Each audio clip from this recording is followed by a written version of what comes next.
வணக்கம் நண்பர்களே, தமிழகம் டைம்ஸ் நேயர்கள். இது ஒரு கிறிஸ்மஸ் வாரம். கிறிஸ்மஸ் விழா தொடங்குவதற்கு இன்னும் 3 தினங்கள் தான் இருக்கிறது.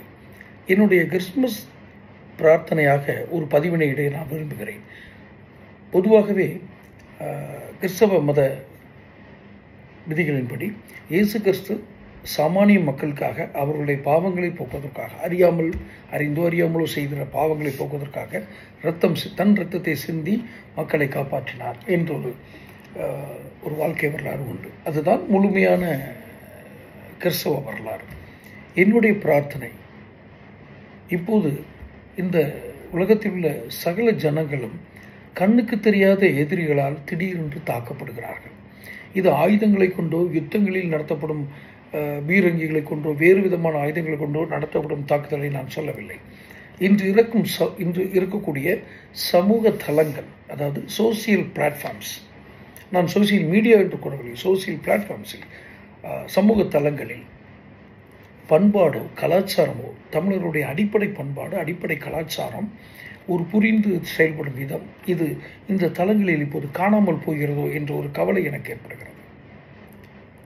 அது காணாமல் போவதால் ஏற்படும் தீமை என்னவென்றால், நான் கருதுகிறேன் என்றால், கண்ணுக்கு தெரியாத இரக்கமற்ற எதிரிகளால் இந்த இரத்தங்கள் உறிஞ்சப்படுகிறது.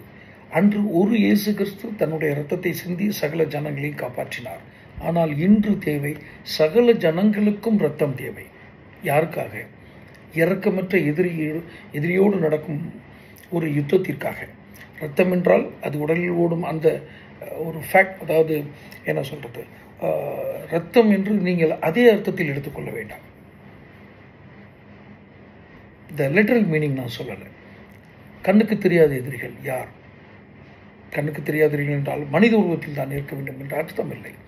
இன்று சகல ஜனங்களுமே கண்ணுக்கு தெரியாத தீமைகளோடு, கண்ணுக்கு தெரியாமல் உலகத்தின் அத்தனை தீமைகளோடும் போராடுகிறார்கள். அவர்கள் இரத்தம் சிந்துவது என்பது ரியல் மீனிங் இல்லை.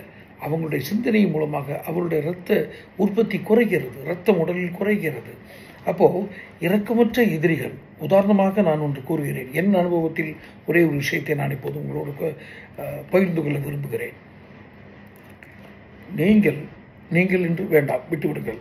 ஒரு மனிதன் சாலையில் மயங்கியோ அல்லது உயிர் விட்டோ மயங்கி கிடக்கிறான் என்றால், ஐயோ யாரோ கிடக்கிறானே என்று எடுத்து அவனை காப்பாற்றுகிற ஜனங்கள் மிக குறைவாகவே இருக்கிறார்கள். நான் அப்படி காப்பாற்றுனவர்களை வணங்குகிறேன். ஆனால் பெரும்பான்மையான மக்களுடைய மனம் அவன் சட்டைப்பையில் இருக்க பாக்கெட்டுக்கு போகுது, அவன் கையில் இருக்கும் பொருட்கள் மீது போகிறது. இதில் ஏதேனும் நமக்கு உபயோகமான பொருள் இருக்குமா என்று இப்படி கூறுவதால் எல்லோரும் அப்படி மாறிவிட்டார்கள் என்ற அர்த்தம் அல்ல. ஆனால் பெரும்பான்மையாக இது நடக்கிறது. பல்வேறு வடிவங்களாக சமூகத்தில் நடக்கிறது. அந்த இரக்கமற்ற எதிரிகளோடு நடக்கக்கூடிய யுத்தத்திற்காக எங்களுக்கு அதிக இரத்தம் தேவைப்படுகிறது. இறைவனே, அந்த இரத்தத்தினை எனக்கு கொடு. நான் சொல்வது இன்று பல வகைகளில் இருக்கிறது.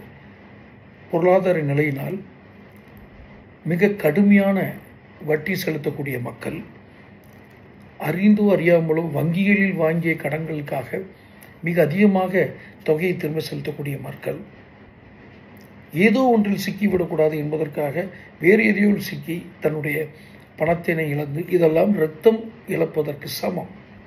அப்படி இரக்கமற்ற கண்ணுக்கு தெரியாத எதிரிகள் இன்று பல்வேறு வடிவங்களில் இருக்கிறார்கள். பல்வேறு சமூக அடுக்குகளில் பெரிய மனிதர்களாக இருக்கிறார்கள். இது நான் சொல்வது அனுபவித்தவர்களுக்கு புரியும். அந்த இரக்கமற்ற மனிதர்களோடு நடக்கும் அந்த யுத்தத்தில் இரத்தம் நிறைய வீணாகிறது, செலவாகிறது. அதற்காக எங்களுக்கு இரத்தம் கொடு இறைவா, சித்தம் கொடு இறைவா என்பதை விட இரத்தம் கொடு இறைவா என்பதுதான் எனது வேண்டுகோள். எனது வேண்டுகோளில் உண்மை இருந்தால், உண்மை இருக்கும் என்று நீங்கள் நம்பினால், இந்த கிறிஸ்துமஸ் பிரார்த்தனையை எல்லோருக்கும் பரப்புங்கள். நான் எல்லோருக்கும் பரப்புங்கள் என்று சொல்வது யாரோ ஒருத்தரை குறிப்பிட்டோ ஏதோ ஒன்றை குறிப்பிட்டோ அல்ல. இன்று உலக ஜனங்கள் அனைத்து பேரும், இந்தியாவிலோ தமிழ்நாட்டில் மட்டுமல்ல, உலக ஜனங்கள் அனைவரும் தங்கள் சொந்த நிலங்களை விட்டு புலம்பெயர்ந்து அடுத்த தேசங்களுக்கு சென்று வாழ்வாதாரத்தை மீட்டக்கூடிய ஒரு இடத்தில் இருக்கிறார்கள். இஸ்ரேல் தேசம் இன்று தன்னை போரிட்டு காப்பாற்றக்கூடிய நிலையில் இருக்கிறது. இஸ்ரேல் தேசத்தினுடைய அந்த மக்கள், அந்த இராணுவ வீரர்கள், அவர்கள் சிந்தும் இரத்தம், உயிரோடு இரத்தம் சிந்தி உயிரோடு இருப்பவர்கள், அவர்களுக்கும் இப்போது ஒரு இயேசு இரத்தம் சிந்தி பாவத்தை நீக்க முடியாது என்று தற்கால சமகால உலகம் சொல்கிறது. ஒவ்வொரு மனிதனுக்குமே இரத்தம் தேவை. கண்ணுக்கு தெரியாத யுத்தம், கண்ணுக்கு தெரியாத இரக்கமற்ற எதிரிகள். இந்த கிறிஸ்துமஸ் பிரார்த்தனையை தயவு செய்து நீங்கள் மற்றவர்களோடு பகிருங்கள். தங்களால் சொல்ல இயலாத, வெளியில் கூற இயலாத மன துயரங்களோடு பலர் இருப்பார்கள். அவர்களுக்கு தங்கள் துயரை சொல்லக்கூட தெரியாது, வார்த்தைகளால் வழிவைக்கும் கூட தெரியாது. அவர்களுக்கு கண்ணீர் ஒன்றே பிரார்த்தனையாக இருக்கும், கண்ணீர் மட்டுமே பிரார்த்தனைகளாக இருக்கும். அப்படி நிறைய ஜனங்கள் இருக்கிறார்கள். எல்லோருக்காகவும் பிரார்த்தனை செய்யக்கூடிய மனப்பாங்குள்ளவர்கள் கிறிஸ்தவர்கள். அதனால்தான் இந்த கிறிஸ்தவம் உலகம் முழுவதும் பரவி இருக்கக்கூடிய ஒரு மதம்.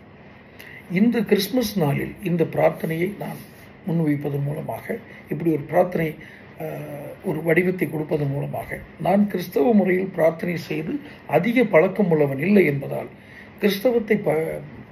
மதத்தை பின்பற்றி கிறிஸ்தவ முறையில் பிரார்த்தனை செய்பவர்களுக்கு வேண்டுகோளாக வைக்கிறேன். நான் சொன்ன வாக்கியம், கண்ணுக்கு தெரியாத இரக்கமற்ற எதிரிகளோடு யுத்தம் செய்கிறோம், எங்களுக்கு அதிக இரத்தம் தேவை, இறைவா இரத்தம் கொடு. இந்த பிரார்த்தனையை முழுவடியும் வைத்திருக்கும். அமைதியை நிலவட்டும், பண்பாடு பொங்கட்டும். தொடர்ந்து சேனல் சப்ஸ்கிரைப் பண்ணுங்கள், நோட்டிஃபிகேஷன் பெல் பதிவு பண்ணுங்கள். அப்போ தான் அடுத்தடுத்த வீடியோக்களில் வந்து சேரும். நன்றி.